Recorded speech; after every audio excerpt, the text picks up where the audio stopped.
प्रदीप जी, ये नीतीश जी का भी दौर है इस बार, क्योंकि अब कहा जा रहा है कि इस टाइम पे सबसे मोस्ट पावरफुल सीएम बनते जा रहे हैं वो। नीतीश जी का भी दौर है?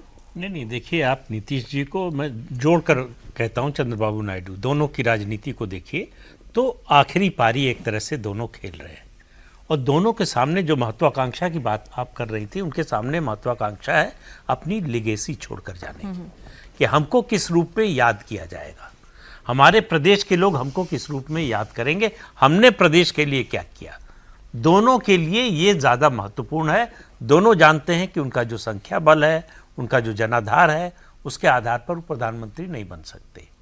ऐसी परिस्थिति कोई भविष्य में अभी मतलब तत्काल दिखाई नहीं दे रही है कि इस तरह की सरकार बने जिसमें उनके लिए प्रधानमंत्री बनने की गुंजाइश हो।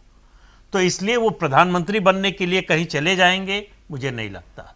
उन्होंने सब कुछ करके देख लिया है, उनको मालूम है कि स्थायित्व से जो मिलता है वो जो है अस्थिरता से नहीं मिलता है। तो इसलिए मुझे नहीं लगता कि नीतीश कुमार अब कहीं जाने वाले हैं।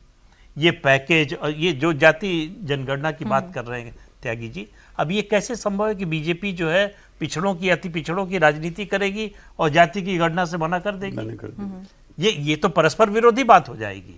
इसीलिए बीजेपी का आप देखिए ऑफिशियल स्टैंड ये कहीं नहीं है कि हम इसके खिलाफ हैं। वो चुप भले हो जाते हैं, कहीं समर्थन करते हैं, बिहार में समर्थन किया, कहीं चुप हो जाते हैं, लेकिन खुलकर विरोध बीजेपी ने नहीं किया। और बीजेपी को भी मालूम है कि इसको कुछ समय के लिए टाला तो जा सकता है, लेकिन रोका नहीं जा सकता। तो ये काम तो होना ही है, और मुझे लगता है कि शायद इस बार जो जनगणना होगी उसके साथ पूरी संभावना है कि इस जातियों की भी गणना हो।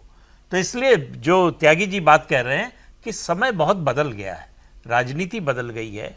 और कांग्रेस का उन्होंने उदाहरण दिया, भाई मंडल कमीशन जो है की रिपोर्ट कांग्रेस के राज में आई। उसके अलावा जितनी बार जो है पिछड़ों के आरक्षण की मांग हुई, कांग्रेस पार्टी ने विरोध किया। आप आज़ादी के बाद से देख लीजिए, पिछड़ा वर्ग कभी जो है कांग्रेस के साथ रहा नहीं, कांग्रेस उसके साथ खड़ी हुई नहीं। सबसे पहले समाजवादियों के साथ रहा, फिर चौधरी चरण सिंह के साथ रहा, और उनके बाद अब जो है बीजेपी के साथ है। तो इसलिए कांग्रेस अचानक एक दिन कांग्रेस का कोई नेता खड़ा होगा और कहेगा कि जो है हम पिछड़ों को हिस्सेदारी देना चाहते हैं, आरक्षण देना चाहते हैं, इस नाम पर लोग आ जाएंगे, ऐसा तो होने वाला नहीं। लेकिन राजनीति में हर व्यक्ति को कोशिश करना चाहिए, उसमें कोई बात नहीं। लेकिन राहुल गांधी ऐसे पिच पर जाना चाहते हैं जो उनकी अपनी नहीं है, जहां उनका आधार नहीं है।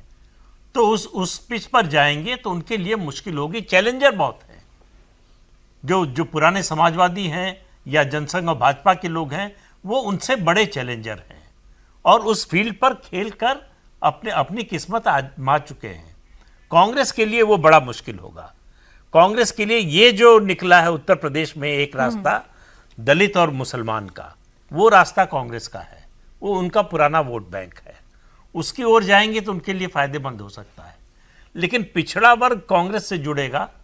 अब पिछड़ा वर्ग की अपनी पार्टियां बन गई है, चाहे नीतीश जी की पार्टी हो, लालू प्रसाद यादव की हो, अखिलेश यादव की पार्टी हो। अब इन पार्टियों के नेताओं को छोड़कर अगर पिछड़ा वर्ग कांग्रेस के साथ चला जाएगा या राहुल गांधी के साथ चला जाएगा? अगर कांग्रेस के रणनीतिकार ऐसा सोच रहे हैं तो उनकी गलतफहमी है।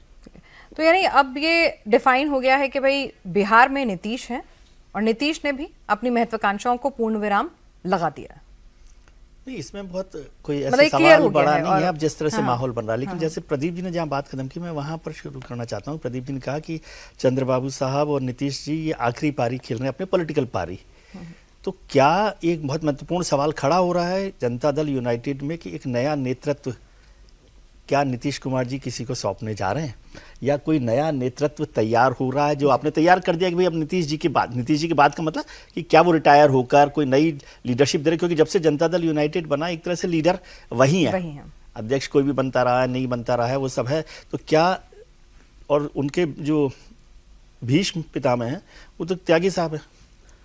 विजय जी, मैं ऐसी कोई टिप्पणी करके कोई कंट्रोवर्सी पैदा नहीं करना चाहता।